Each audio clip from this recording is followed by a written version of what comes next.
मध्य प्रदेश के कांग्रेस प्रदेश अध्यक्ष जीतू पटवारी द्वारा मीडिया से चर्चा के दौरान प्रदेश में गौमाता को लेकर तत्कालीन भाजपा की सरकार पर कटाक्ष करते हुए कहा कि प्रदेश में 1000 गायों की हत्या हुई है।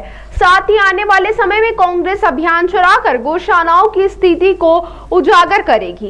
इंदौर में कांग्रेस के प्रदेश अध्यक्ष जीतू पटवारी द्वारा मुख्यमंत्री डॉक्टर मोहन यादव के गाय से जुड़े हुए बयान को लेकर कटाक्ष करते हुए कहा कि प्रदेश में 1000 गायों की हत्या हुई और आए दिन रोजाना करीबन 100 गायों की मौत केवल दुर्घटनाओं के कारण हो रही है। तो वहीं आने वाले समय में कांग्रेस अभियान चलाकर प्रत्येक गौशाला में जाएगी और उन्होंने कहा कि वह स्वयं वीडियो बनाकर मुख्यमंत्री को भेजेंगे ताकि गौशालाओं की स्थिति उजागर हो सके। वहीं मुख्यमंत्री ने कहा कि गायों की रक्षा सरकार की जिम्मेदारी है। तो वहीं जीतू पटवारी ने कहा कि लापरवाही उजागर करना कांग्रेस और विपक्ष की जिम्मेदारी है। उन्होंने 1 सप्ताह का समय सरकार को दिया है। साथ ही उन्होंने गाय को राष्ट्रीय माता घोषित करने का समर्थन किया। साथ ही उन्होंने कहा कि बांग्लादेश, नेपाल और अन्य देशों में जो स्थितियां निर्मित हुई है, इस स्थिति को भारत में नहीं होगी, क्योंकि यहाँ पर स्वतंत्र लोकतंत्र और स्वस्थ लोकतंत्र है। सभी को संविधान के तहत लिखने, पढ़ने और जानने की आजादी है और जो लोग ऐसी सोच रखते हैं उन पर देशद्रोह का केस दर्ज होना चाहिए। 2 बातें मैं मेरी कह दूं, फिर आप पूछिए। आज मुख्यमंत्री जी का एक बयान आया, ये लेना इसका, तू पकड़, आप पकड़ लो भैया, एक और पकड़, सब फूल है। आज मुख्यमंत्री जी का एक बयान आया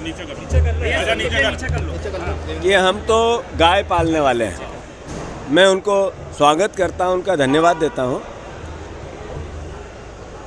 पर इस गाय पालने वाले मुख्यमंत्री जी से मेरा आग्रह है कि पिछले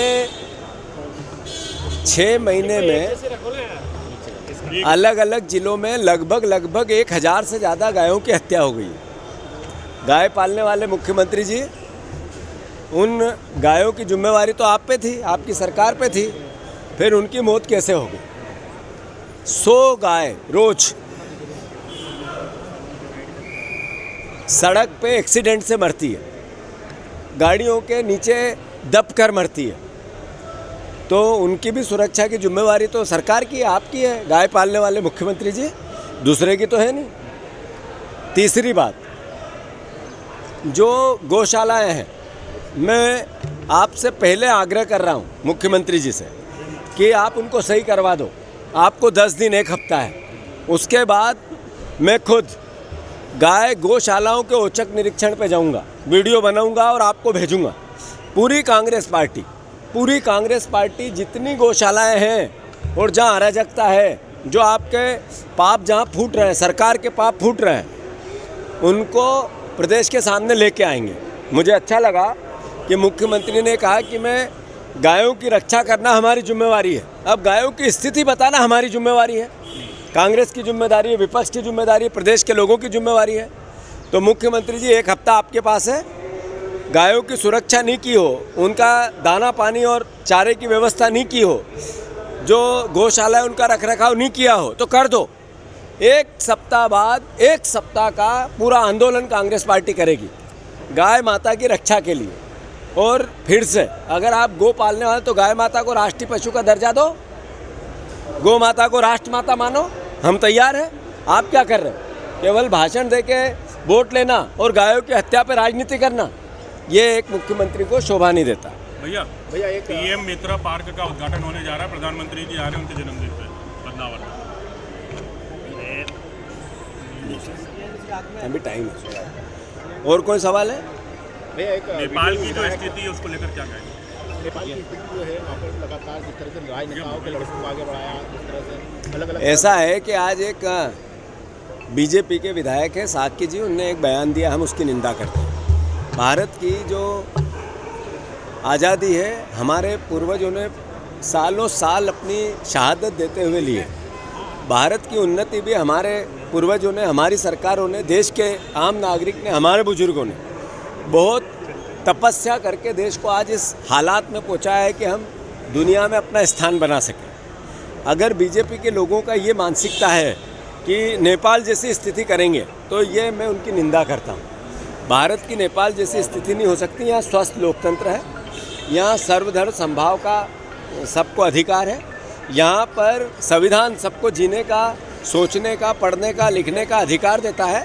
भारत के संविधान के प्रति सबकी आस्था है और लोकतंत्र और वोट के प्रति आस्था है। तो जो पाकिस्तान में हुआ, जो बांग्लादेश में हुआ, जो म्यांमार में हुआ, जो बर्मा में हुआ, जो अफगानिस्तान में हुआ, जो श्रीलंका में हुआ, जो नेपाल में हुआ, ये भारत में नहीं होने देंगे। इसके लिए चाहे तो हमारे अंतिम खून की बूंद भी लगानी पड़े तो हम लगाएंगे। वही लड़ाई राहुल गांधी लड़ रहे हैं, वोट के अधिकार की रक्षा कर रहे हैं। तो जिसकी ऐसी सोच है कि नेपाल भारत होने वाला है, वो देशद्रोही है। बीजेपी मैं उन पर देशद्रोह का केस होना चाहिए। बीजेपी के सांसद हैं साक्षी महाराज, उन्होंने कहा है कि आरएसएस भगवान की तरह भगवान का अवतार है, भगवान से तुलना करिए। साक्षी महाराज जो है बीजेपी के सांसद, भगवा ध्वज धारण करके भगवान कृष्ण, भगवान राम, सनातन धर्म की भावना बनाकर वो इंसानों को भगवान बनाना चाहते हैं तो उनको मुबारक हो।